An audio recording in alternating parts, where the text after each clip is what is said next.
Marayande lebrahaga hindi lebrosa barabayande leberebos. Vila barayande leberelos sarabababababos. Vili bidilus sabrande lebrahande kilibidilus. Raikende lebro sabrabayande leberebos sakarayande leberelus.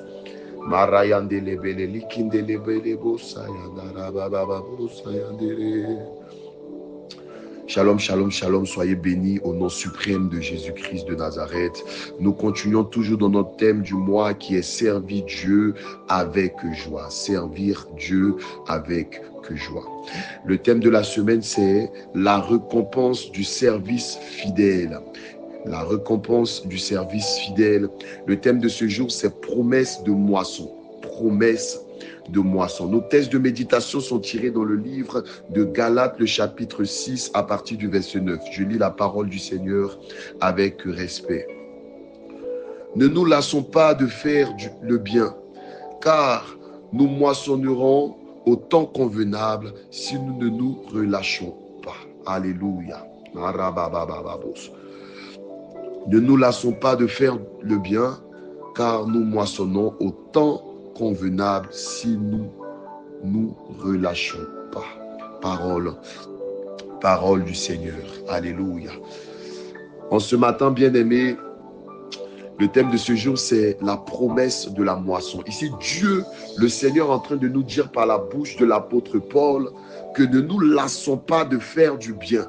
Ne nous lassons pas d'agir pour la bonne cause, la cause du royaume. Ne nous lassons pas de poser de bonnes actions, des actions dans la maison de l'Éternel. Ne nous lassons pas d'être toujours dans le zèle de la maison de l'Éternel. Jésus lui-même pouvait dire, le zèle de ta maison me dévore. Parce qu'en tant que chrétien, parfois à des carrefours de notre destinée, nous avons comme l'impression que la bénédiction met du temps à s'accomplir. La bénédiction met du temps à arriver dans nos vies. Donc parfois nous avons comme cette fatigue, comme un découragement qui nous fait nous lasser de continuer à poser de bonnes actions dans notre vie, de bonnes actions dans la maison de l'Éternel. Mais ici, l'apôtre Paul nous dit, ne nous lassons pas de faire du bien, car au temps convenable, nous allons moissonner pour toutes ces actions. Quand nous prenons le témoignage d'Abraham, Abraham a reçu une parole, il ne s'est pas découragé, quelles que soient les années d'attente, quelles que soient les années où il a attendu le fils de la promesse, il ne s'est pas lassé de bâtir des autels à Dieu. Il ne s'est pas lassé d'adorer son Dieu.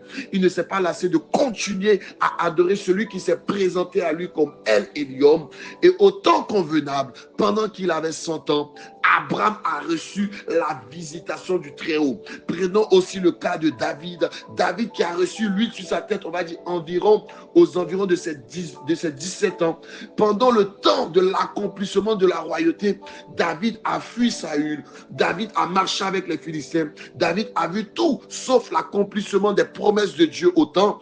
Mais la Bible déclare que, arrivé à un certain moment, il ne s'est pas lassé et la grâce, la bénédiction de la royauté est tombée sur lui. Quand nous prenons aussi le témoignage de Joseph, Joseph a eu un songe, mais il a vu le contraire de ce songe se réaliser dans sa vie. Il a été réduit en esclavage dans la maison de Potiphar.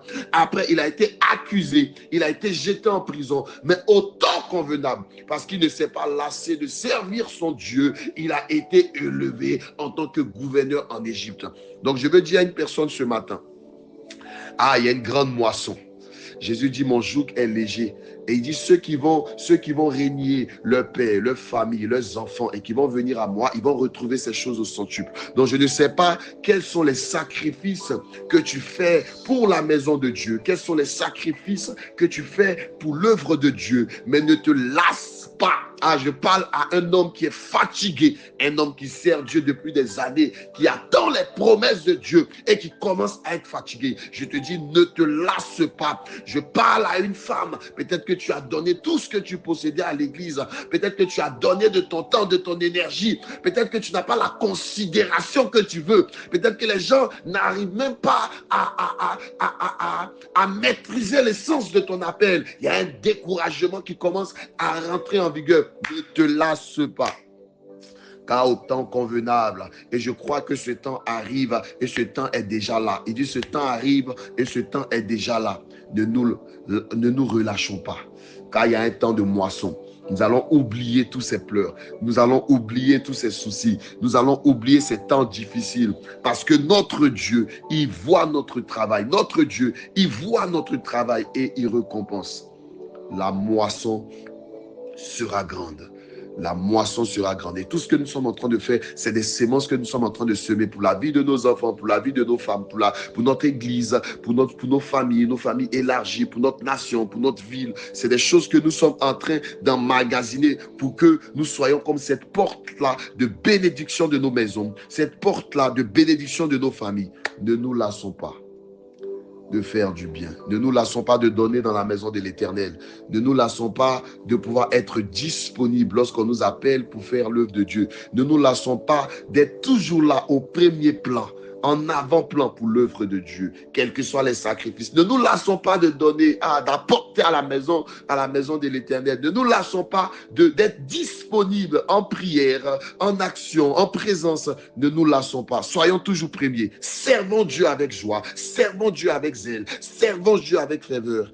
Et nous allons bénéficier des grâces de Dieu, des bénédictions de Dieu. Alléluia.